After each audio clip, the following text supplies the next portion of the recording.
Hello friend, स्वागत है Siddharth study point पे। फ्रेंड, जैसा कि मैं बात करना चाहता हूं कि आज मैंने अपने एक शॉर्ट में बताया था कि मैं यूपी जीके को शुरू करने वाला हूं। तो यूपी जीके में हम देखने वाले हैं कि यूपी जीके का इंट्रोडक्शन, जो कि यूपी ट्रिपल एससी के लिए सभी एग्ज़ाम में इम्पोर्टेंट है, क्योंकि जो 20 नंबर है वो हर एक एग्ज़ाम में पूछ रहा है, और 15 नंबर कंप्यूटर का और 65 नंबर जो आपका मेन स्ट्रीम है। जैसे कोई सिविल इंजीनियरिंग के लिए तो उसके लिए 65 नंबर उसका हो गया। जूनियर असिस्टेंट के लिए कोई दे रहा है तो उसमें 30 नंबर हिंदी हो जाएगा, 15 नंबर रीजनिंग हो जाएगा, और भी जो चीज़ें बचेंगी 65 में डिस्ट्रीब्यूट होके आ जाएंगे। ठीक है, तो ये सारे यूपी ट्रिपल एससी जो पेट के थ्रू से वैकेंसी हो रही है उसके लिए लेक्चर काफ़ी इंपॉर्टेंट लेक्चर है। क्या लेक्चर होने वाला है? आज इंट्रोडक्शन को देखने वाले हैं। ना कोई पीपीटी होगा, ना कोई क्वेश्चन होगा, ओनली थ्योरी वाली कंटेंट होगी, जिसको मैं बोल के आप लोगों को बताने वाला हूँ। आप चाहेंगे तो इसको अपने हिसाब से जब मर्जी ईयरफोन डाल के सुन सकते हैं, रिवीजन अच्छे तरीके से हो जाएगा। ठीक है, इसमें हम पहले क्वेश्चन की बात करने वाले हैं। क्वेश्चन मतलब कैसे हमारा इंट्रोडक्शन होता है यूपी। पहले तो हम बात करेंगे जो राजकीय चिन्ह है उसके बारे में। जो हमारा राजकीय चिन्ह होता है उसकी स्वीकृति जो हुई 1938 में हुई। ठीक है, आप जब देखते होंगे यूपी ट्रिपल एससी का लोगो तो उसमें एक तीर धनुष दिखता होगा, 2 मछलियाँ दिखती होंगी और हल्की हल्की तरंगे दिखती हैं। तो जो हल्की हल्की तरंगे दिखती हैं वो गंगा, यमुना, सरस्वती तीनों नदियों का संगम के दिखाता है। ठीक है, और जो तीर धनुष दिखता है वो भगवान राम का प्रतीक दिखता है, और जो 2 मछलियाँ दिखती हैं वो अवध में मुस्लिम शासक का प्रतीक है। ठीक है, तो उत्तर प्रदेश में जो चिन्ह की स्वीकृति हुई वो 1938 में हुई। इसमें एक तीर धनुष है जो भगवान राम का प्रतीक है, 2 मछलियां हैं जो अवध में मुस्लिम शासकों का प्रतीक है, और इसमें जो हल्की हल्की तिरंगे हैं वो गंगा, यमुना, सरस्वती तीनों का संगम है। अभी एक क्वेश्चन पूछा भी गया था कि उत्तर प्रदेश के लोगों में 2 मछलियां दिखने वाली चीज़ें क्या डिनोट करती हैं। ये किसी अभी रिसेंट एग्जाम में पूछा गया था, तो जिसमें आपको लगाना था अवध में मुस्लिम शासकों का प्रतीक। ठीक है, अब हम बात करते हैं राजकीय भाषा की। जो राजकीय भाषा है उत्तर प्रदेश की, पहली भाषा है हिंदी। ठीक है, यूपी राजभाषा अधिनियम 1951 के तहत हमने हिंदी को अपना राजकीय भाषा माना। ठीक है, और दूसरी जो भाषा है वो उर्दू है। उसको 1889 में सहायक राजभाषा के रूप में ऐड किया गया। ठीक है, और ये जो आर्टिकल है 345 के अकॉर्डिंग राजभाषा आती है। ठीक है, और प्रादेशिक भाषा जो होती है, कोई भी राज्य किसी भी भाषा को अपनी राजभाषा चुन सकता है। ठीक है, जैसे नागालैंड की राजभाषा क्या है? इंग्लिश है, और इसी तरह वो यूपी की क्या है? हिंदी है। और यूपी की सेकेंड जो सहायक भाषा है वो क्या है? उर्दू है, जो 1898 में सहायक के रूप में आई, और आर्टिकल 345 के अकॉर्डिंग कोई भी स्टेट अपना ऑफिशियल लैंग्वेज चुन सकता है। ठीक है, इतनी चीज़ समझ में आ गई। अब हम बात करना चाहते हैं कि राजकीय पशु क्या होता है। जो राजकीय पशु होता है वो होता है बारहसिंघा। ठीक है, इसकी जो प्राप्ति होती है कहाँ पे होती है? तो एक किशनपुर वन्य जीव विहार जो लखीमपुर खीरी में है, तराई क्षेत्रों में मिलती है। दुधवा राष्ट्रीय उद्यान ये भी जो है लखीमपुर खीरी में है। और इसके क्या डिफरेंट डिफरेंट नाम हैं, जैसे इसको मैं बोलता हूँ दलदली मिर्ग भी बोलता हूँ, स्वयं डियर भी बोलता हूँ, दलदल का हिरण भी बोलता हूँ, रूस वर्ष डाउविस, ये क्या है? इसका वैज्ञानिक नाम है, मतलब साइंटिफिक नेम है। क्या नाम है? रूसवर्स डुआसेल। ठीक है, अब मैं बात करना चाहता हूँ जो राजकीय पुष्प होता है। तो राजकीय जो पुष्प होता है वो मेरा होता है, इसकी स्वीकृति कब हमको मिली? 2011 में मिली। इसको मैं क्या बोलता हूँ? प्लास बोलता हूँ, टेसु बोलता हूँ, फ्लेम ऑफ स्टेट बोलता हूँ, फ्लेम ऑफ फॉरेस्ट बोलता हूँ। ठीक है, और इसका जो वैज्ञानिक नाम है ब्यूटिया मोनोस्पर्मा नाम है। ठीक है, और इसका क्या होता है? इसका जो बेज होता है पेट में जो पलने वाले कीड़े वगैरह हैं उसको मारने के लिए काम में आता है। ठीक है, और एक चीज़ ध्यान रखेंगे, जो एक कब अस्तित्व में आया तो इसको हम 2011 में स्वीकृत किए।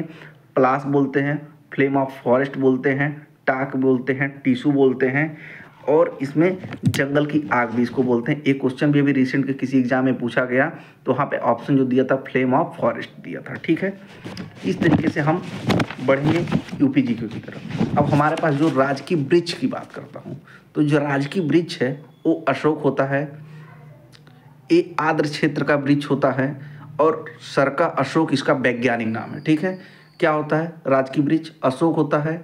ये आर्द्र तराई क्षेत्र का वृक्ष होता है, और इसका सर का अशोक जो है साइंटिफिक नेम है, ठीक है।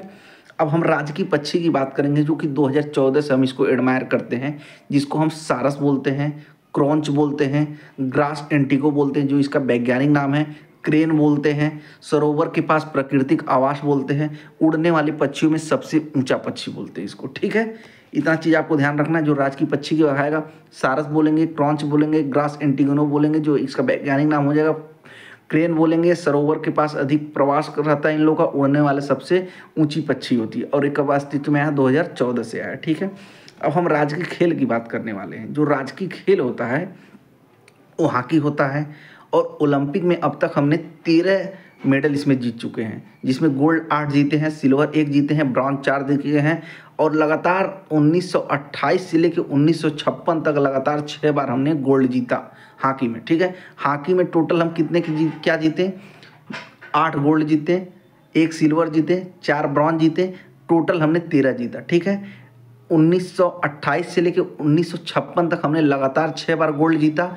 और जो हमारा राष्ट्रीय खेल दिवस होता है 29 अगस्त को होता है, जो कि मेजर ध्यानचंद के बर्थडे के दिन मनाया जाता है। मेजर ध्यानचंद को हॉकी का जादूगर भी बोला जाता है, जो इनका जन्म मेरठ में हुआ था, ठीक है ना, नहीं सॉरी प्रयागराज से थे, और हॉकी का जादूगर इनको बोलते हैं। और यूपी का पहला खेल विश्वविद्यालय जो है वो मेरठ में है, मेजर ध्यानचंद विश्वविद्यालय के नाम से। और एक जिला एक उत्पाद हम 29 अगस्त को ही शुरू किए इन्हीं के नाम पे।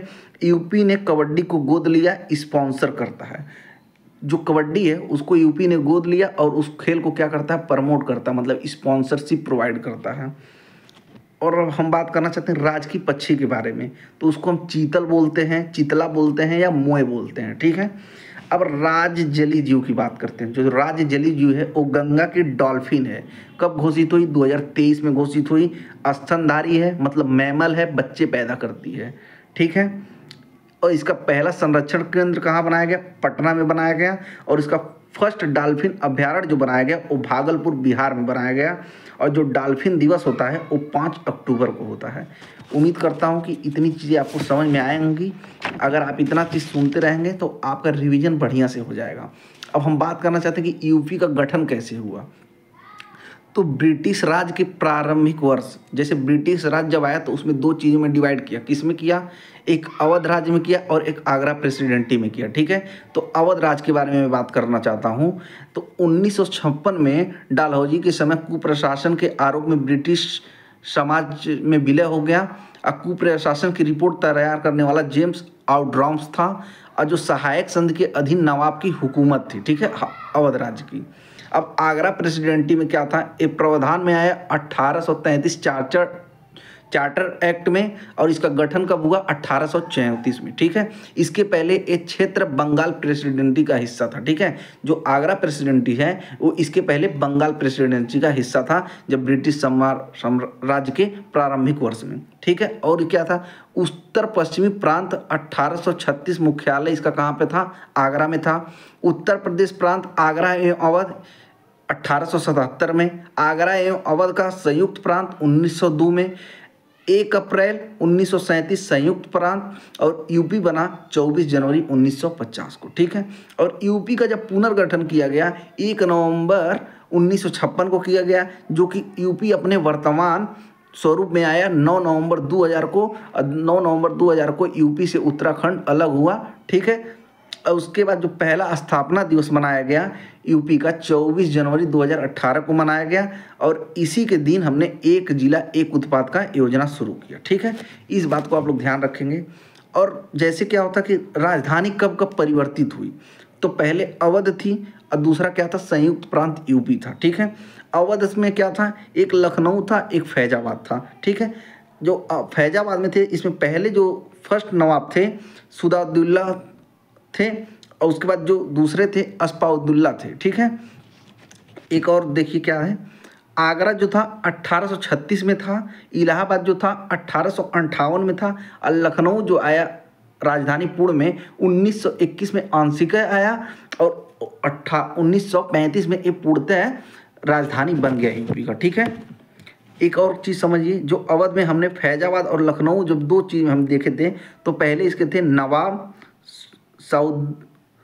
सआदत खां, नवाब सआदत खां होते हैं, ठीक है।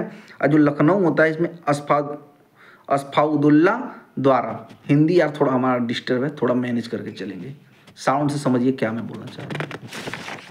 एक और क्वेश्चन देखिए, सहायक संधि स्वीकार करने वाला पहला राज्य। अगर वो सामान्यतः पूछेगा तो आपको अवध बताना है, और बेलेजेली के द्वारा पूछेगा तो आपको हैदराबाद बताना है, ठीक है। और हैदराबाद जो होता है इसमें एक हम ट्रिक भी लेते चलते हैं, हम तो आपसे भी सीधे हैं। ह से हैदराबाद, म से मैसूर, त से तंजौर, अ से अवध। 1801 में पेशवा, भोसले और सिंधिया, ठीक है। और जो सामान्यतः अवध था, ये क्या हुआ 1765 में इलाहाबाद की संधि जो हुई, एक अवध में टूटा और दूसरा एक ब्रिटिश ईस्ट इंडिया कंपनी में टूटा, जिसके अवध के जो थे वो नवाब शुजाउद्दौला थे, और जो ब्रिटिश ईस्ट इंडिया कंपनी के थे वो रॉबर्ट क्लाइव थे। तो जो नवाब शुजाउद्दौला था उसने 3 कंडीशन रखा कि अवध की सेना को समाप्त किया जाए, अवध की सुरक्षा की जिम्मेदारी ब्रिटिश ईस्ट इंडिया कंपनी को दी जाए, और अवध में नवाब के खर्च सुरक्षा है तो ब्रिटिश सेना तैयार की जाए। और ये जो तीनों शर्त थी यही बेलेजेली की भी शर्त थी, ठीक है। प्रशासनिक शर्तें जो थी तीनों यही बेलेजेली की भी थी, ठीक है। और एक और चीज़ जान लीजिए, जो राजभाषा होता है एक भारत हो गया और एक स्टेट हो गया। भारत में जो है हिंदी और इंग्लिश है, और यूपी में क्या है भैया, हिंदी और उर्दू है, ठीक है।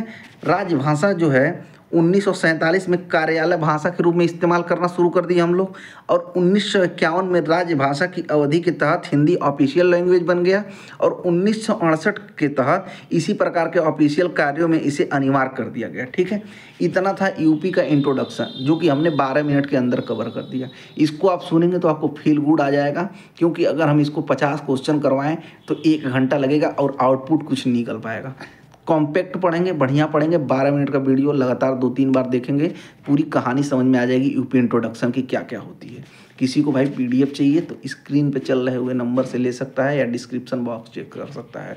सिद्धार्थ स्टडी पॉइंट को शेयर करें, सब्सक्राइब करें। यूपी 888 में जितनी भी वैकेंसी आने वाली हैं, यूपी जी के काफ़ी इंपॉर्टेंट रोल प्ले करने वाली है, जो कि 20 नंबर का पूछेगा। तो हम क्या कर रहे हैं, अब इसी तरह का 10-10, 15-15 मिनट का वीडियो ला के सारी चीज़ को कराएंगे, ठीक है। चलिए, बहुत बहुत धन्यवाद।